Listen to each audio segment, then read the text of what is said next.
Hey friends, this is Marilyn from tarotclarity.com, and the past few days have been Marco Benedetti days here at my channel. And that's because I've been showcasing two of his recent decks, the 1743 Jean Payen and the 1650 Jean Noblet. Now, I showcased both of those decks on their own in previous days. So if you'd like to take a look at those videos where I go into detail discussing them, please go find them. But today's video is comparing the Noblet of Marco Benedetti with three other Noblet decks. I might have more than 4 Noblet decks, but these are the 4 that I've chose to compare together, and not to indicate which is nicer or which is better, but just to show how different publishers bring different things to the table. And if you only have the budget for one Noblet, maybe this video will help you decide which Noblet you'd like to buy. They're all worthy of purchase. They're all beautiful decks. So let me flip the camera and we'll take a look at the cards. Okay, I have each deck in front of their respective box. From left to right, we have Marco's. It comes in a beautiful telescopic vertical, which I presume to be a handmade box. It's lovely. Then we have the Mark Peterson box. Yep, a regular tuck box. It comes with 1 or 2 extra cards as far as title cards go, and it comes with 7 supplemental cards because Peterson offers a few versions of each card. We have the the Flornoy, which comes again with like a title card or whatever, and a little booklet, which is helpful. And then we have the Artisan, which is a tuck box. And has 1 or 2, title cards.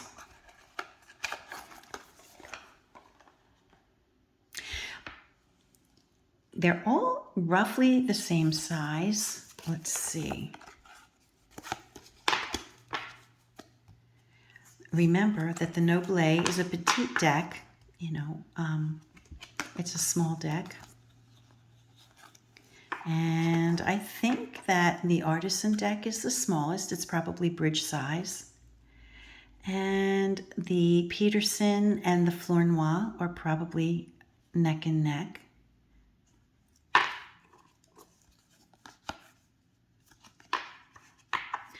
Okay, so the Flornoy and the Peterson, the Flornoy is a little bit bigger than the Peterson. Oh no, excuse me, the Peterson, I think, is a tad bit larger than the Flornoy. And the Artisan and Marco's deck are the smaller of the two, with Marco's being a smidge bigger than the Artisan. So they're comparable in size in that they're all a petite deck, but they're not exactly the same size. Now,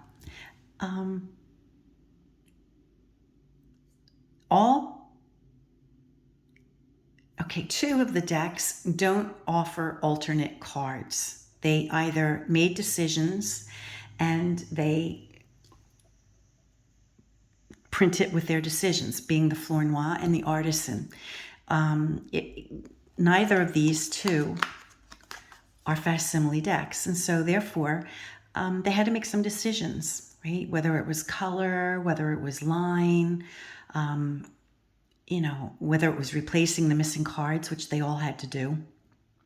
But the Flornoy and the Artisan each only have one card, one presentation or one option for each of the cards.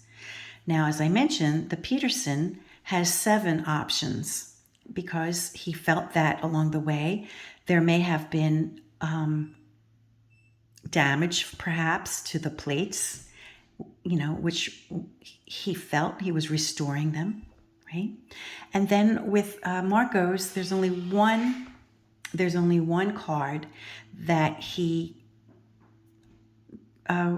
recreates what he believed might have been or possibly have been damaged, but he also supplies the original card. Also, before we, hold them up side by side to take a look at them, let's take a look at the cardstock. As I've discussed at length with the previous video I did on this deck of Marco's, the paper stock, the cardstock is exceptional. It's my understanding that of all four of these decks, this cardstock is the most authentic to what we might have gotten had we been alive in 1650 and purchased a deck of cards, a deck of Noblet, which makes me think that it probably was this thick. If this is the closest, representation of actual paper stock, right? It would have been a pretty chunky deck. Now, can you see in here? You can see how flexible this paper is, and it's just sublime. It's beautiful. There will never be, there will never be an occasion where two of these cards stick together. It's not going to happen. For the Peterson, it's a more modern cardstock. It would be less thick if we took away 7 cards, which I mentioned that Peterson offered 7 different options for certain cards. This one is not as easy to bend, but it is nice. It is a nice cardstock.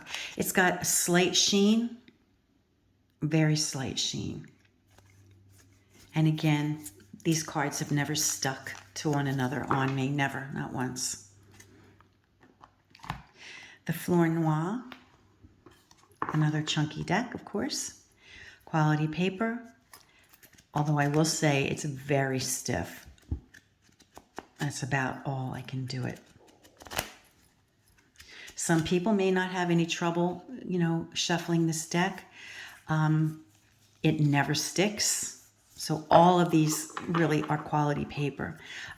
It's just, if you're a collector, you might not mind how easy a deck might be to shuffle, right?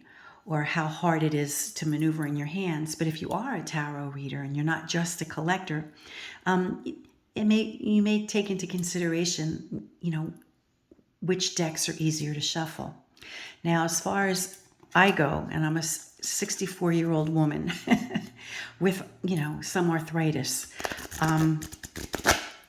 the Artisan deck is by far the easiest for me to shuffle because it's not as thick, right? It's not as thick, and so it's easier for me to manage. Now, it is modern day cardstock, right? It's got a linen finish, which is wonderful for modern day cardstock, and the cards never stick. So for none of these cards, none of them do they ever stick. I forgot to point out that the Flornoy has a bit of a shine to it. It's not a high gloss, but it's more than the Peterson. And the other two, the Marco's does not have any gloss whatsoever because it's a more authentic cardstock. And this is also a matte finish because of the linen finish. Okay, so these are all the same deck. These are all based on the Noblet, right? But each one of these publishers had to make some decisions. They had to in order to publish the deck. Let's take a look at their Fool.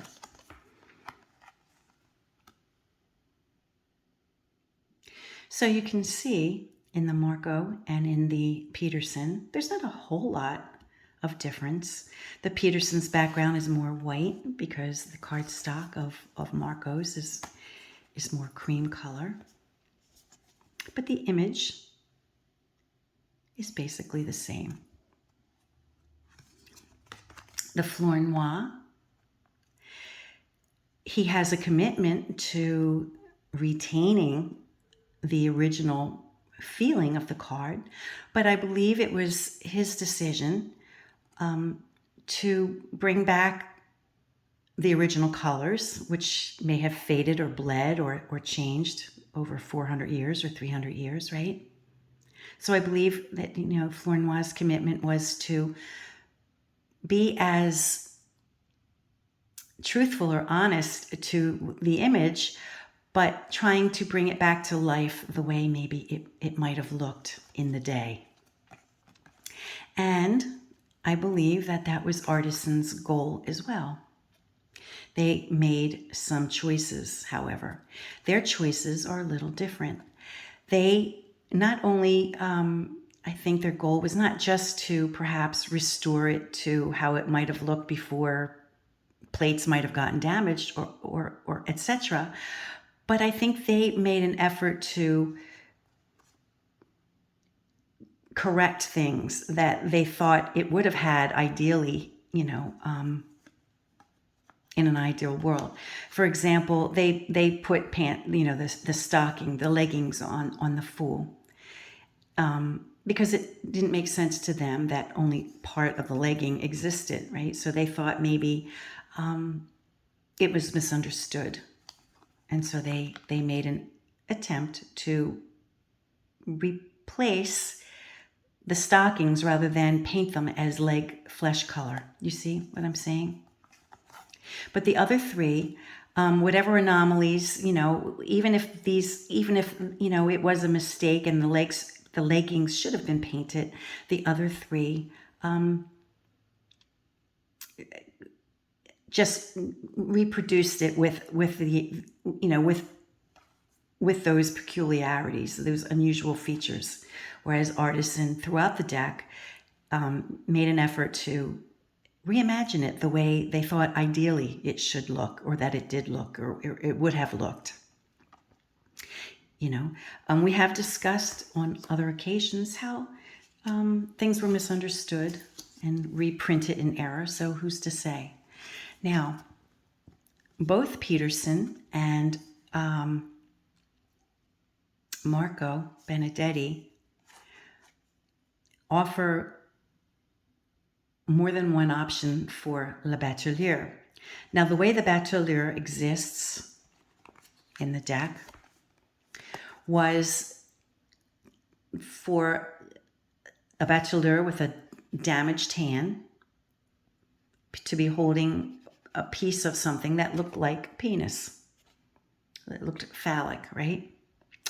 And when Flornoy recreated the deck, he retained that idiosyncratic nature of the hand and the phallic-looking wand.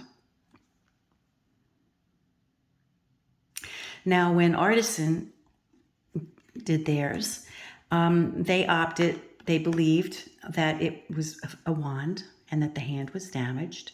And so in an effort to bring it back to its glory before perhaps the plate was damaged, they decided to put the full wand in the hand.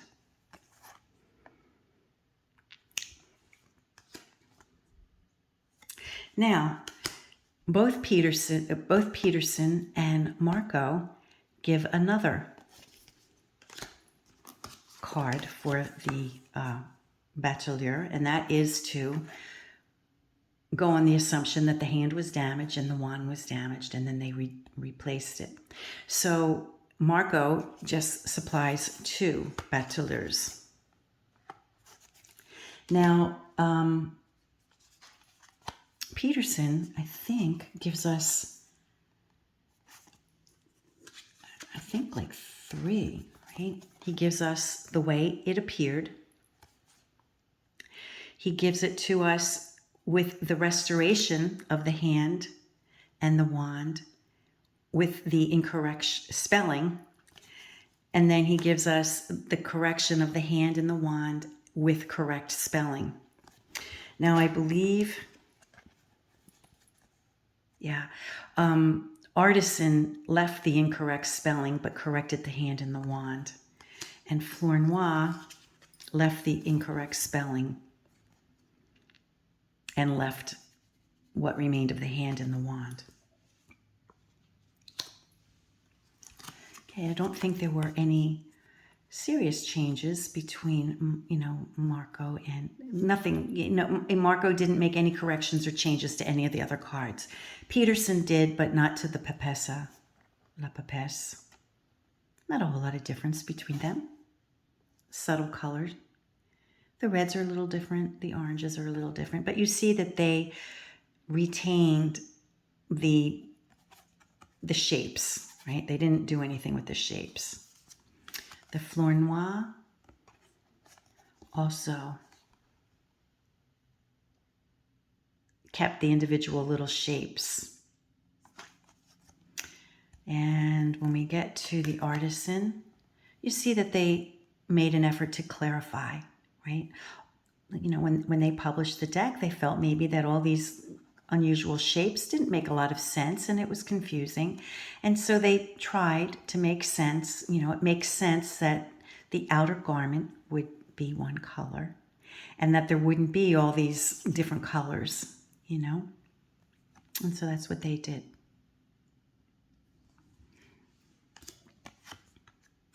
I hope I'm explaining myself well. Okay, with the Empress, you can see that, there's only one option by Marco and also by Peterson. And they look very similar. Difference in color, and the cardstock. The Flornoy. Okay, so you see what the Flornoy does. He makes the blacks very black. So the eagle, which is faded on the shield, stands out, and you can definitely see the eagle.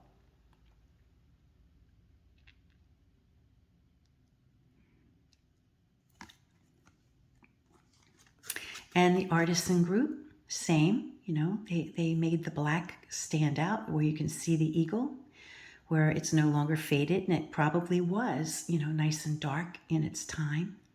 But again, Artisan makes sense of the cloth, right? Where the others leave the idiosyncratic folds and all the different shapes. Artisan, tries to make sense of it. So we know that, logically that the gown would be one color, and then this, maybe this was a sash, would be a different color. So it all has to do with what you're looking for. If you're looking for clarity and you get confused, especially if you're new to TDM style, if you're a reader, you might really appreciate the Artisan approach, because it's not as intimidating, it's not as confusing. You can make sense of it, right? Now, if you're used to TDM and you appreciate historic accuracy, then you might prefer to have one that embraces the idiosyncrasies. Nobody's right, nobody's wrong. It's just different. Okay, well, here we have the Emperor. So I think so far, the two decks that are the most similar are Marco Benedetti's and Peterson as far as, color go. They're subtly different. The reds are a bit more vibrant in Marco's deck. The oranges are, the colors are a bit more vibrant, a bit more alive. The Petersons, which might be considered more of a facsimile, the cards that he didn't touch, that are untouched, they're just a deeper color, like more maroon than red.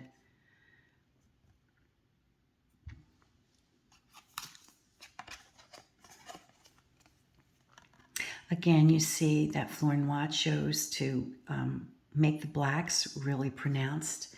Also, you see the negative shape in the shield, right? Which in these two decks are black, he makes them green for some reason. And the Artisan group, they're the ones who got it right regarding those being negative shapes, right? So here, if the background is white behind the hole, the part where the sword would go through if you were jousting or fighting, right? If you were a knight, the image that comes behind it is accurate. So this, of all of them, the Artisan group, theirs is the most accurate. Now, behind, these two holes, whatever color they put behind there is the color that they have in those holes in the negative shape.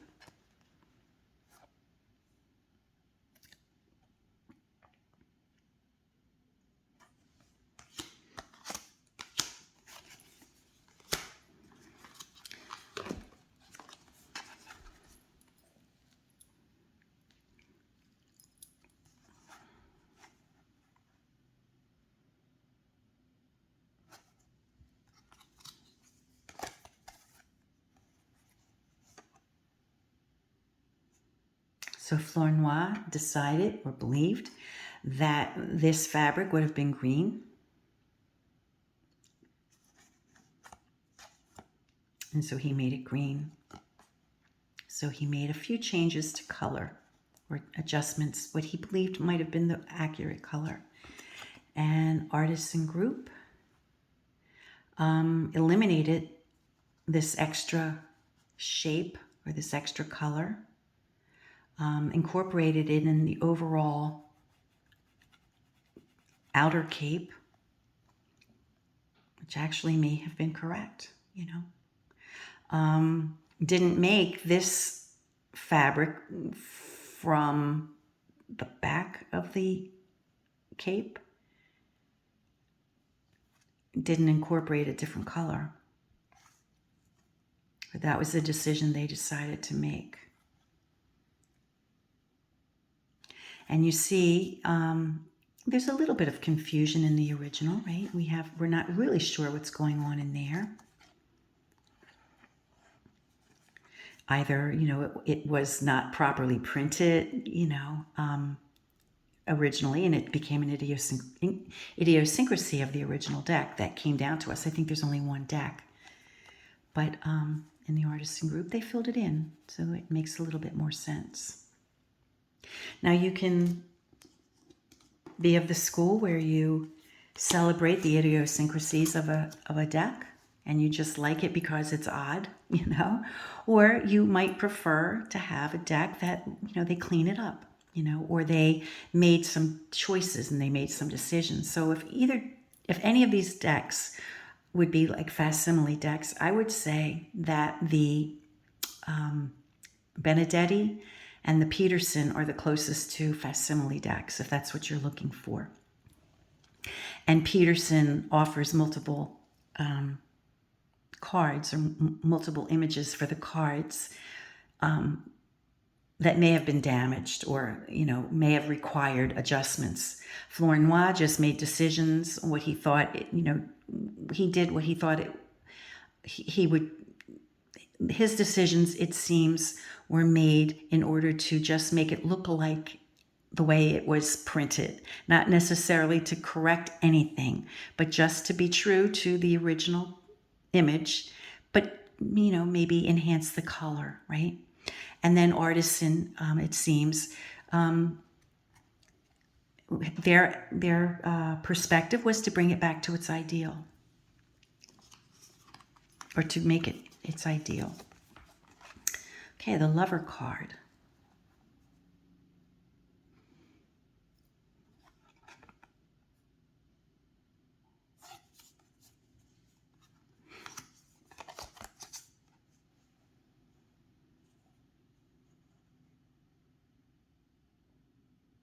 So we see differences in color.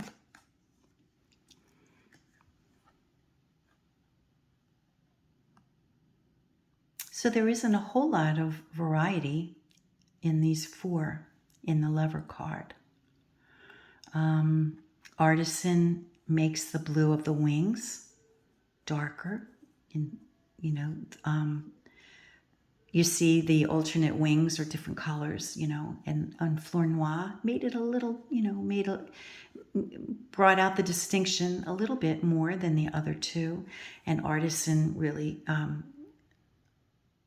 gives us some contrast in the wings. But everything else is similar in all 4 cards.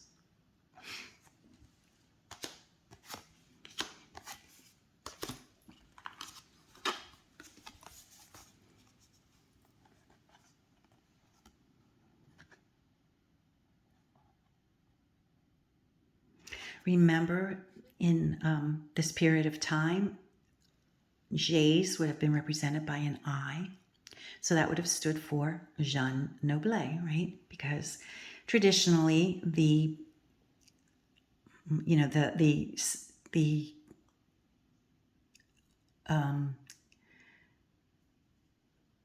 what's it called? The initials, right, of the card maker would appear on the chariot.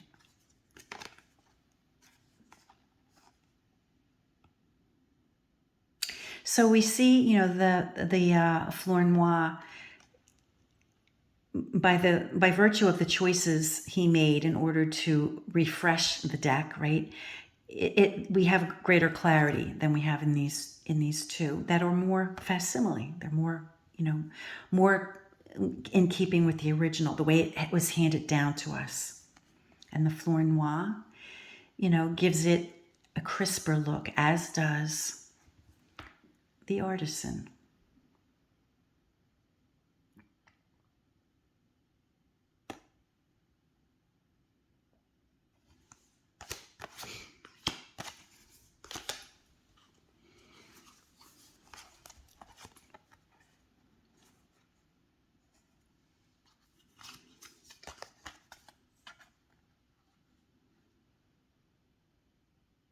I hope I've been describing things properly. I do my very best to be fair to everyone.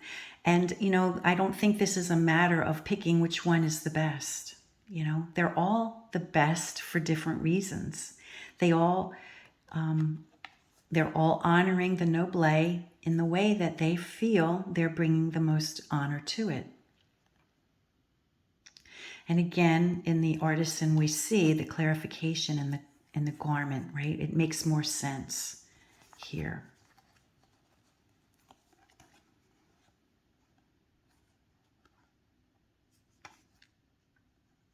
And it still retains the confusion in the wings or the chair backs or whatever. So the Artisan group doesn't like necessarily change everything to, you know, it's just a few things that to make it just a little more visually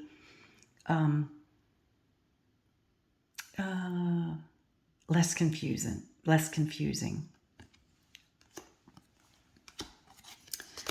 Okay. Thank you for those of you who hang out with me. I know these are some long videos, and I appreciate that you hang in there with me.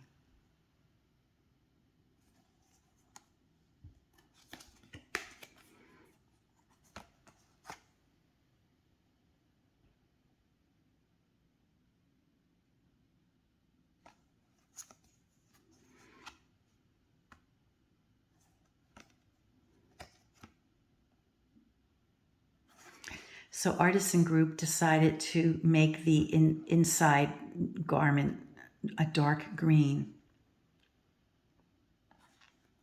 which looks like a little bit of it is here in the Flornoy. And it's unclear what we're seeing there. But most of us, I think, when you see the Hermit, you don't get, or any character with, you know, confusing garment, we don't get too hung up on the garment. You know, we kind of put it together in our minds, and we understand that, you know, it's a person wearing cloak and that kind of thing. You know, I think our brains do put things together, you know, but some people, you know, they get hung up on it, and, you know, or they get distracted by it. You know, and for those of you who might get distracted by confusion, right? This might be a deck that really works for you. I love all these decks. I use all of these decks, you know. Okay, now the Wheel of Fortune. Peterson offers us two. He offers us the way it existed with the incorrect spelling, and then he corrects the spelling in the second card. So the cards are identical. The only difference in the second Peterson is that he corrects the spelling of fortune, because that really probably would have been the way it should have been done, right? In an ideal world, that's how it should have been done. But Marco retains the imperfection of spelling.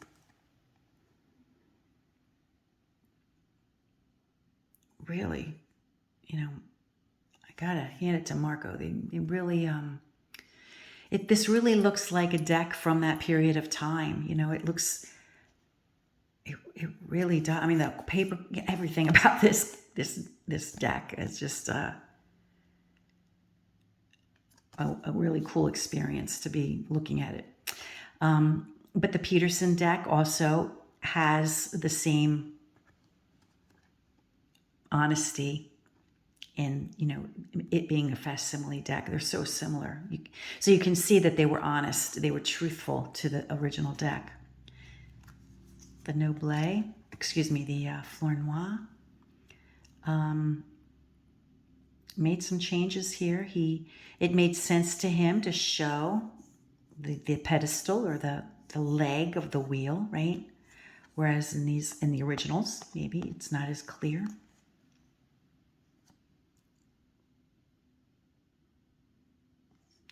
And I think we see the same consideration given to the pedestal in the Artisan.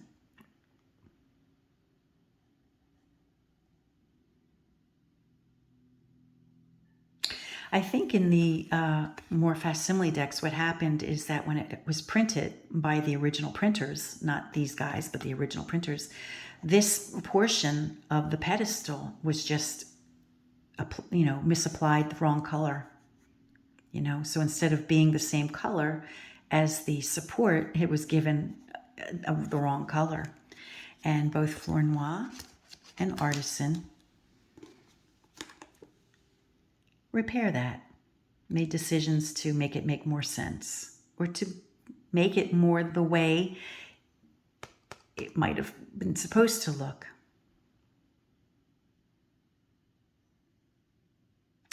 And all of them, with the exception of the duplicate by Peterson, honored the incorrect spelling on the card.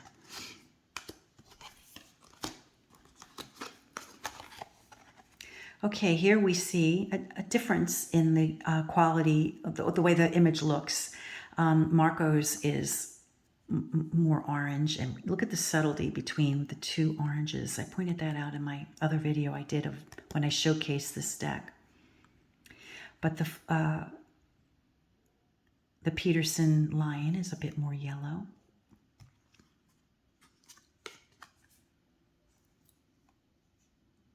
Here's the Flornoy. And here is the Artisan.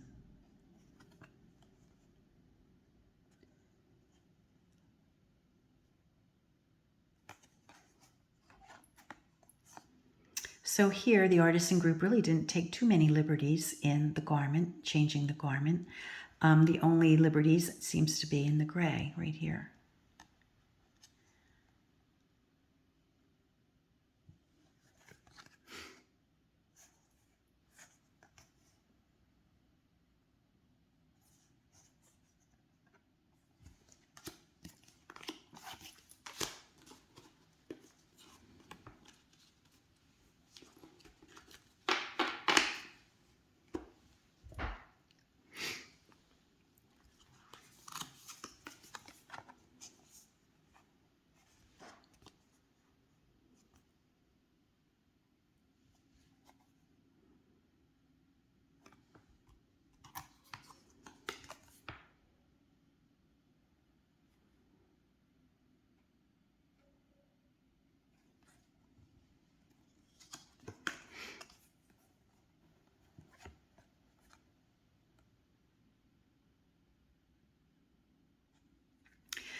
So it's interesting how I paired them, because I didn't consciously do this and I didn't realize it was going to work out. But the Marco Benedetti and the Peterson are more in keeping with one another visually. And the Noblet, excuse me, I keep calling it the Noblet, and the Flornoy and the Artisan are more in keeping with each other in the sense that they're both crisp, modern, fresh,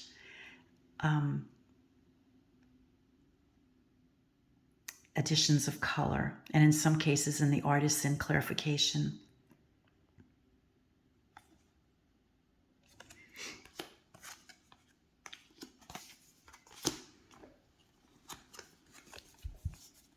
Now we're accustomed to not seeing the word death in the death card, but in the Noblet, we definitely see it.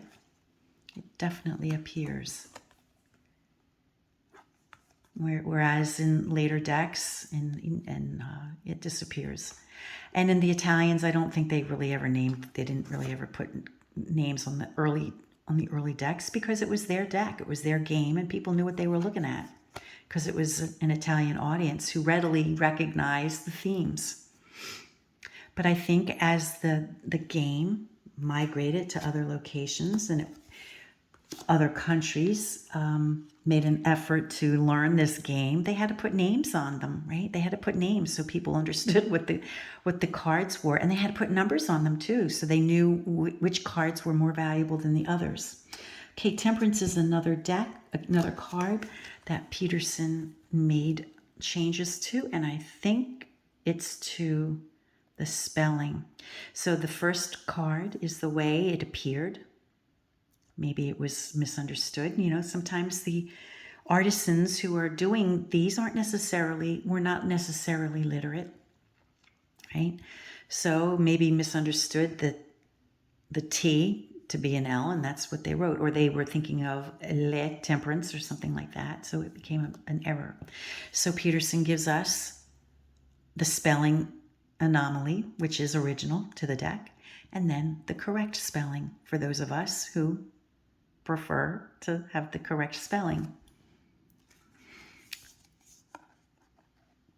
Again, we see the richness of saturation and color of the reds and the blues in Marco's. The oranges and the yellows are different here.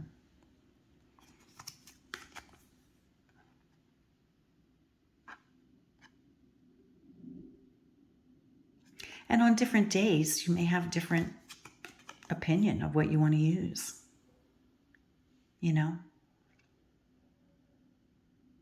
If you're on a marathon, tarot reading day, and you're reading, 10 or more readings in a day, or, and you're like, you have to be quick about it, you might prefer ease of use of the Artisan, especially if you're showing people, if you're doing videos and you're showing, you might want to hold it up, and there's not a whole lot of confusion for the client, right?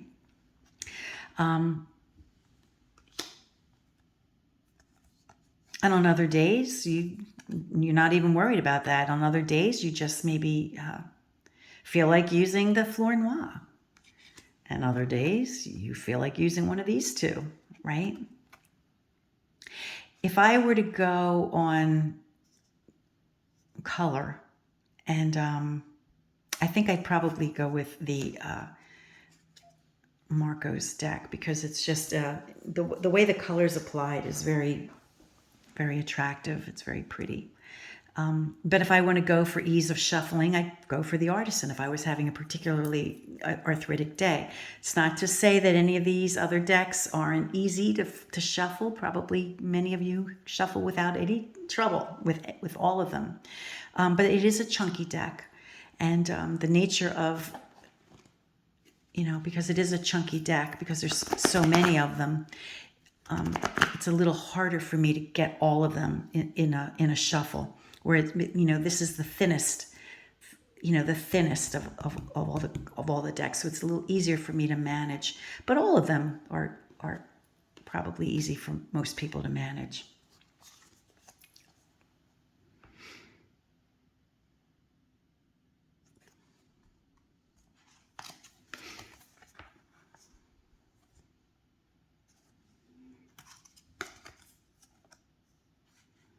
And I've discussed in many videos about TDM1 and TDM2, and if you want to get a course on that, the video I just did of Marco's, I went through all of the telltale ways to recognize TDM1. So if you're interested in that, go back and check out that video.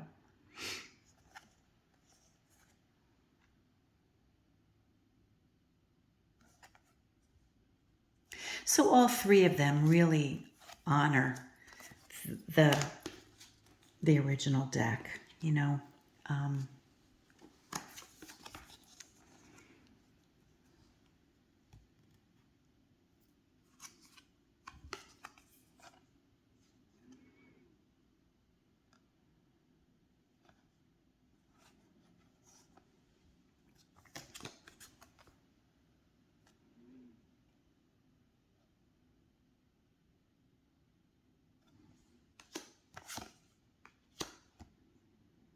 Okay, I think these two being more facsimile decks and these two being more graphic, the star.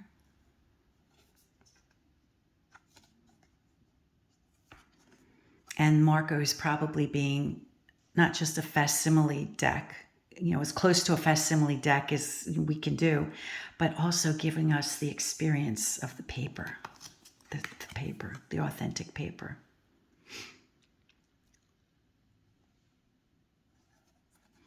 Okay, let's see what clarification we have on Artisan. Okay, no, they took away some of the confusion in the background over there. But they still left enough of the Noblet confusion, right? So that they didn't sanitize it. It's still confusing a little bit, but they did help a little bit.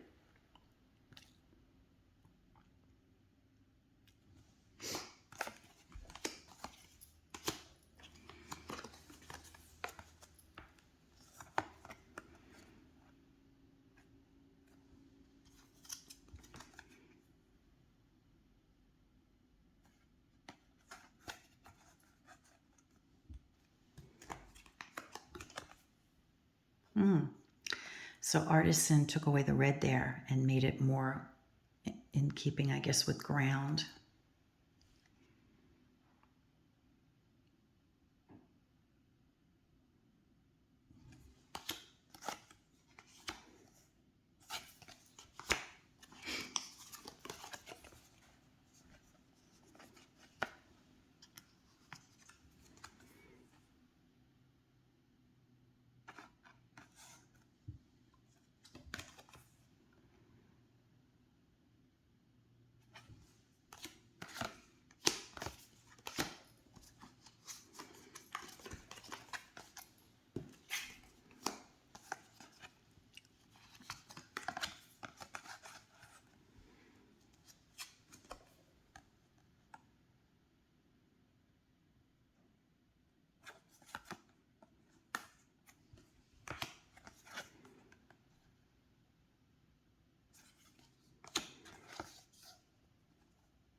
And in the World card, we have More Than One Choice by Peterson.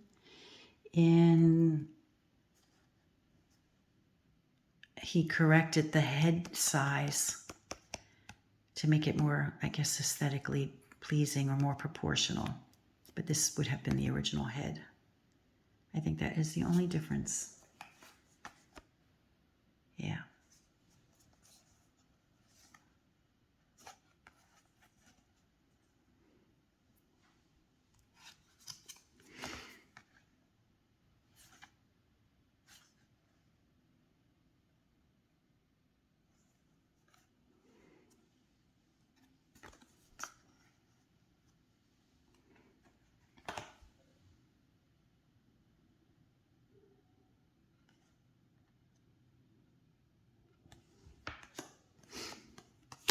Okay, now we're moving on to the pips, and I'm going to abbreviate that experience. So we see a retention of the faded black, right? It's not a saturated, heavy black.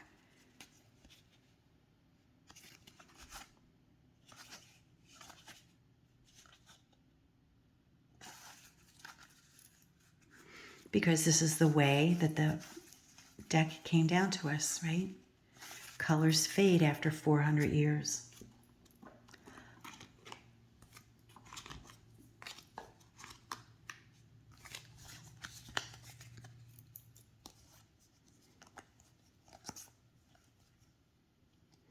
Now, some of the cards had to be recreated. I believe the Six of,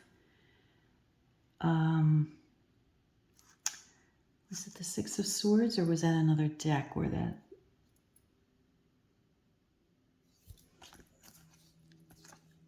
I'm not sure. That might have been the Doug doll. I can't recall.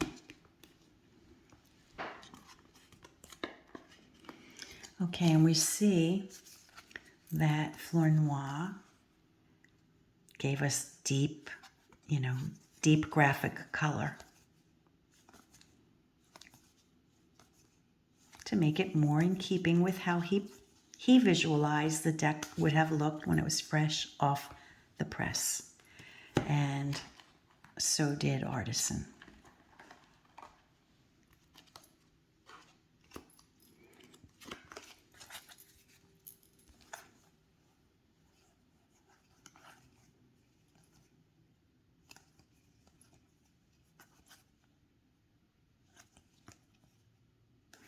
Now you notice that some of the idiosyncrasies,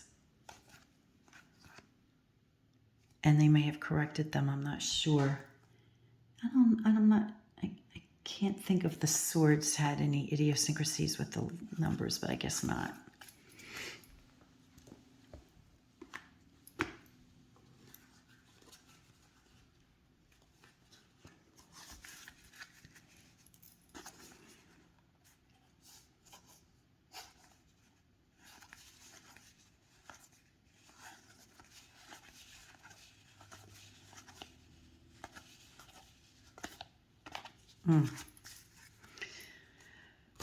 I think this deck, might be the winner for as far as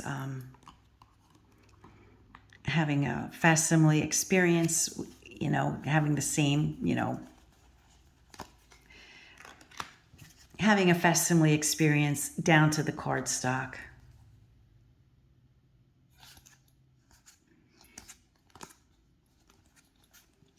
Now I think the Six of Cups,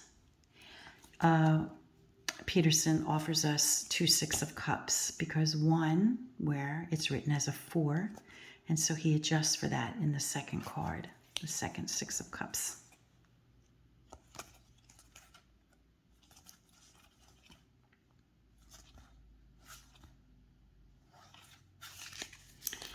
And let's see what Flornoy does. I'm pretty sure he probably left the anomaly. Sharpened the color. He left the anomaly.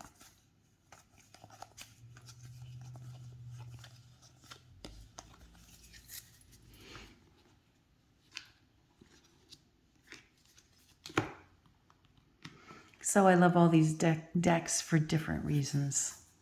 They all have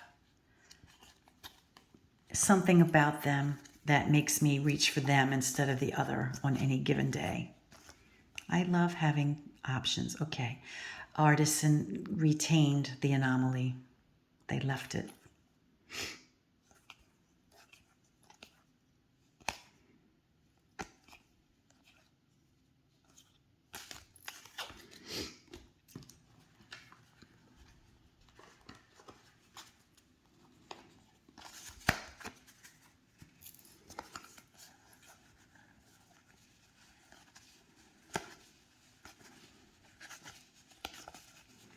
Now, I really don't know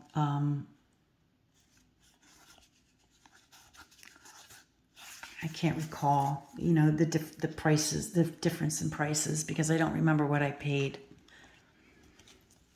don't recall. None of them are particularly inexpensive. They all represent an investment.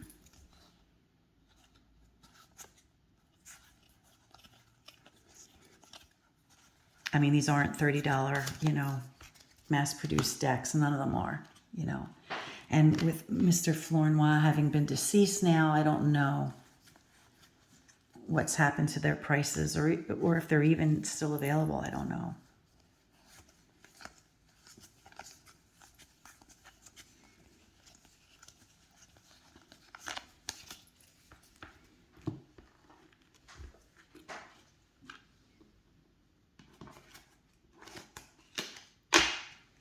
I think the only other card that I missed with the anomaly was the Eight of Cups.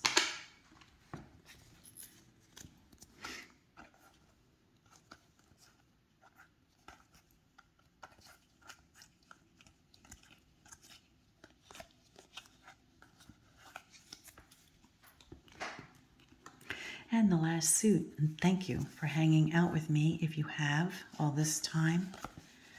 Universe bless you. Share me with your friends. Tell people about me. I could use the traffic. Oh, beautiful. Just beautiful. You know, and Peterson's deck is also very true to the original. You know, I can tell that the Marco deck and the Peterson deck are the closest thing to facsimiles that I have in these 4 decks. The Flornoy and the Artisan, you know, nice options if you want like clarity, and to just imagine how maybe it would have looked fresh off the press back in the day. And in Artisan's case, we only have one Noblet deck that came down to us in time, but maybe there were others where there weren't mistakes on them, you know, and there wasn't as much confusion. And so I think that's what Artisan aspired to do, was to make adjustments for those kinds of confusions. So here we have it. Ease of shuffling these 2 decks. This one, a very modern, you know, a very modern cardstock, linen finish, sublime, very easy, and it's not as thick, right? Marco's cardstock, exceptional, very flexible, you know. On this particular deck, since it is a chunky deck, you know, if you're older like I am, you may have a little bit of trouble.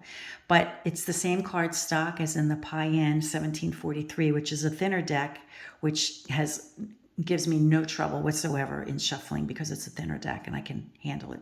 So for, you know, flexibility, shuffling these 2 for sure. For being as close to a facsimile as we can get, these 2. And this one having the edge because we have the authentic kind of paper.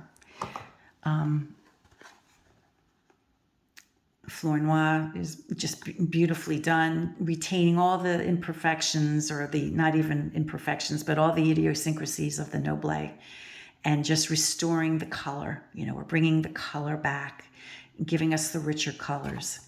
And Artisan aspires to do the same thing, and at times, you know, makes an attempt at making it a lot less confusing. So decide what it is that you like. And if you can, you know, if you can budget to have more than one deck, I go for more than one, you know. I hope you enjoyed this video. I hope it's been helpful to you. Please share me with your friends, and you know, share the heck out of me. I could use the traffic. Until next time, friends, peace and stay well.